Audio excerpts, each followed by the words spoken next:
Aïe aïe aïe l'équipe, on est en train d'essayer la nouvelle machine à wheeling, l'update de la machine à wheeling, la MT-09 2024. Alors c'est Lithium Abrive qui nous la prête, donc comme ça on va pouvoir se faire un petit plaisir. Alors il y a une très belle évolution au niveau esthétique, donc on va voir maintenant si niveau conduite on a quelque chose de sympa aussi. Ouais, je suis ultra droit les gars, j'ai l'impression d'être sur un trail, le changement avec le 636 c'est incroyable. Moi j'ai oublié de faire l'intro du coup. Bon bien YouTube, je vous dis bonjour, c'est Stone, on se retrouve pour une toute nouvelle vidéo les amis. Et comme je vous l'ai dit il y a quelques secondes, on est sur la MT-09 2024 version full. Ça c'est insolent, j'aime beaucoup, c'est très insolent. Les écologistes en sur. Alors attends, il y a un truc chelou avec les clignots si j'appuie. Donc là il a un appui fort, donc en mode normal. Si je veux le désactiver, il faut que je rappuie sur le même côté. Ok. Waouh.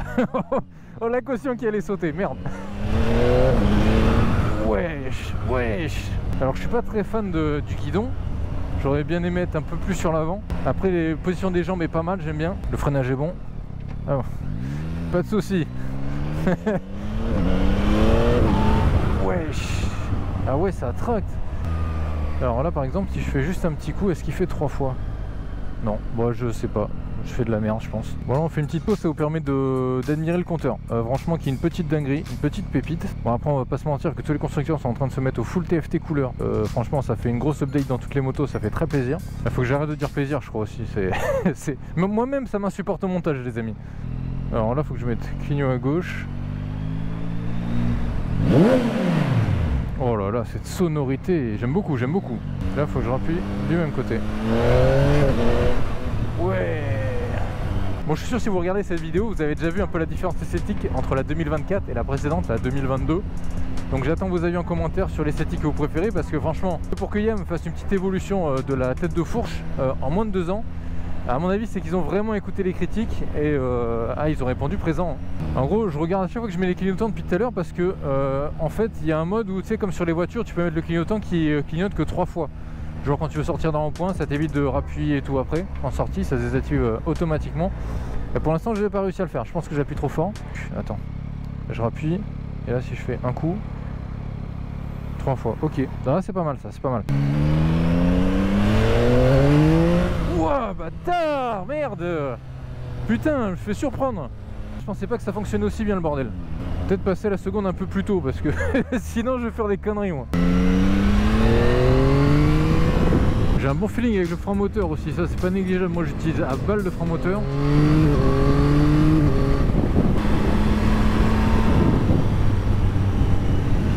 C'est franchement très maniable. C'est pas flou, on sent vraiment où la moto va. J'aime beaucoup ce bon mélange de maniabilité en ville et de moto assez précise après dans les virages à plus haute vitesse. Et j'oublie, mais on a aussi le shifter en descente, donc il faut que je prenne l'habitude de l'utiliser. D'ailleurs qui a apparemment évolué, on va le tester juste après. Tu peux baisser un rapport sans forcément décélérer. Ok. C'est concluant. Après on a quand même une moto avec une dose d'équipement les gars. Le régulateur, shifter, up and down, des différents modes de conduite paramétrables, plus les modes d'usine. Oh là là les gars, ça tracte. On n'aurait pas un turbo bolide devant. Coucou. Il est couché le ref. Il doit être à 110 couché. Cherche la VMAX je crois.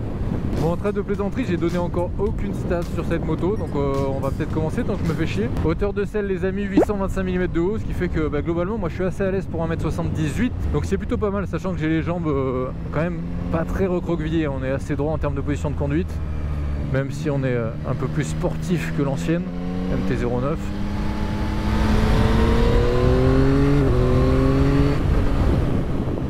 Ok, ça me plaît.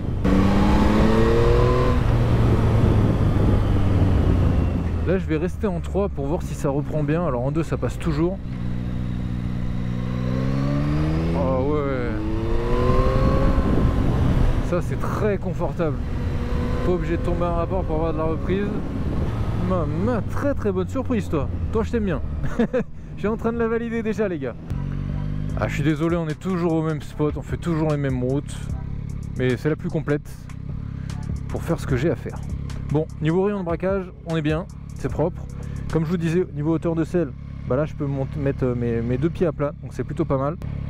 Ah là là, j'aime beaucoup. J'aime beaucoup la gueule de la 2024. Franchement, C'est une belle évolution, je suis content qu'ils aient revu leur copie sur la tête de fourche. Ouais, moi ça passait pas avant, et là franchement ça passe très très bien. Les amis, nous voici du coup devant la MT-09 2024 en version full, avec quelques améliorations par rapport à la version précédente. On va notamment avoir la selle qui n'est plus monobloc mais qui va passer en selle conducteur et selle passager. On aura ici un mètre cylindre Brembo et un levier d'embrayage réglable. On a également la pédale de frein qui a été revue. Et puis donc au niveau esthétique, notamment le réservoir avec quelque chose de beaucoup plus volumineux, bien taillé à la serpe, moi j'aime beaucoup. On va avoir ici deux sorties d'air pour entendre un peu mieux le son de la boîte à air. Et puis bien évidemment du coup la tête de fourche avec ici bien la signature lumineuse, la nouvelle, avec ici donc les feux de croisement et feux de route. Bon, même si une très belle évolution au niveau de cette tête de fourche, pour moi c'est pas encore parfait. C'est vrai que cette petite zone là, ça fait très radar à l'arrière d'une voiture gendarmerie, c'est pas très joli. Ça aurait été peut-être mieux de les intégrer en dessous, peut-être dans cette forme là de barrette. Ensuite on va retrouver au niveau des commodos bien aussi de très belles évolutions comme le régulateur de vitesse qui est de série maintenant. On va voir ici un très beau joystick pour contrôler l'écran TFT couleur.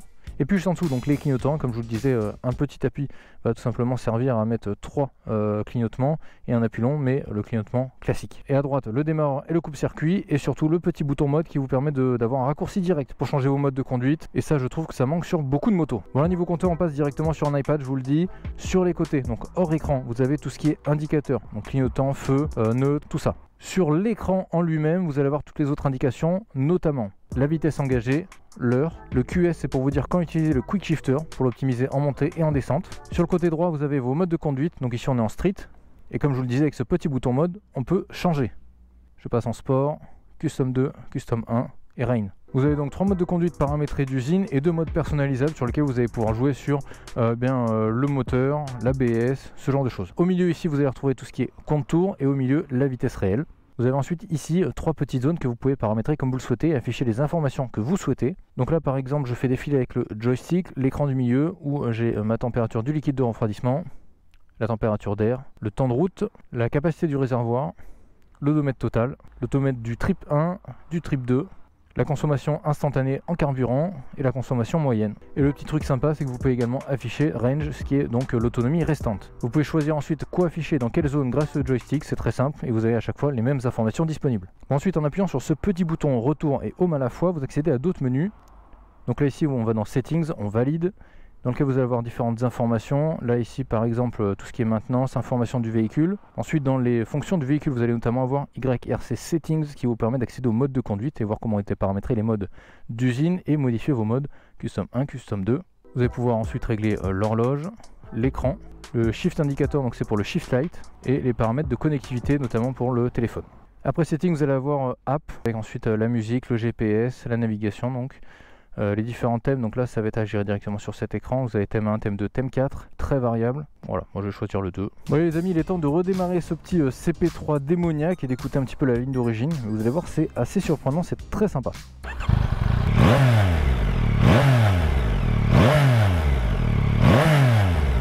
Je trouve dans les motos que j'ai essayé, c'est une des motos qui a la meilleure sonorité d'origine. Franchement, c'est assez bien foutu. En même temps, on a un 900 cm3 sur 3 cylindres, donc c'est quelque chose qui est assez rempli, c'est plutôt pas mal. Allez, on va reprendre le petit essai en dynamique. Est-ce que j'ai autre chose à vous dire? Tant que je vois l'énorme réservoir qui est devant, que je trouve vraiment magnifique, je vous donne la capacité, il fait 14 litres. Voilà, clairement, c'est pas fou. Disons que c'est pas la meilleure des stats, quoi. Les suspensions franchement sont très bonnes. Je les trouve un peu plus dures à l'avant, c'est-à-dire je trouve pas ça très homogène entre l'avant et l'arrière. Je trouve l'avant beaucoup plus dur et l'arrière beaucoup plus mou entre guillemets. Bon c'est mon ressenti mais j'ai pas de mauvais feeling après sur route. Le freinage est relativement bon même pour une moto qui est juste en rodage. Après on est très loin d'une moto avec un mauvais châssis, mauvaise suspension, enfin en gros on est très loin des reproches qui étaient faits aux premières générations. Là je suis clairement confiant sur cette moto.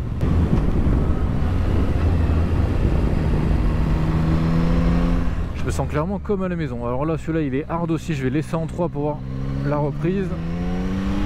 Putain c'est surprenant. Ça reprend très très bien. Bon, en parlant de reprise, je vais vous donner le couple, hein, parce que là on est sur du 95 Nm de couple, donc ça commence à être assez sérieux, surtout qu'avec un 3 cylindres, bah, ça arrive quand même relativement tôt, donc on a un moteur qui est rempli des premiers 1000 tours minute aux 10 000. Tout ça avec 119 chevaux, donc on a quand même un 900 cm3 qui est relativement bien rempli. Et franchement, c'est vraiment une très bonne moto à rouler tous les jours. C'est à la fois un très bon daily, un très bonne moto d'arsouille. Alors là, à mon avis, si tu prends l'ASP, Mama, t'as de quoi te faire plaisir. Après, vous inquiétez pas, les reproches arrivent aussi, on va en parler dans 2 minutes. Dernière stat non, il y a 2 dernières stats que j'ai pas encore évoquées. Ça va déjà le poids. On est à 193 kg tout plein fait, ce qui est globalement pour cette cylindrée un poids tout à fait raisonnable. Il n'y a rien d'incroyable. Ça se roule très bien, ça se ressent pas du tout, c'est très bien réparti. Et en dessous des 200 kg, tu resteras toujours à l'aise. Bon frein avant bien mordant, c'est pas mal. Ouais, tu vois là, déjà un des premiers points négatifs qu'on pourra évoquer, c'est la position des jambes par rapport au moteur. C'est pas toujours simple. Je te jure, ça me fait vraiment chier. Faut vraiment que j'ai la jambe derrière. Faut que je passe entre le moteur et le pied. Oh là là, quelle beauté. Petite Alpine.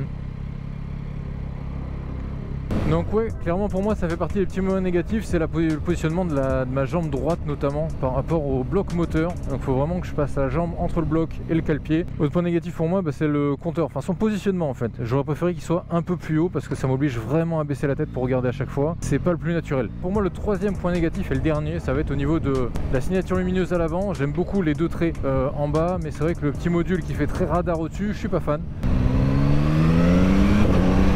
Mais après c'est clairement que 3 petits points négatifs par rapport en fait à que des points positifs. La maniabilité en ville et en dynamique sur route. Un très bon freinage. Hop là, au moins là c'est explicite. Je te jure, je suis toujours en galère.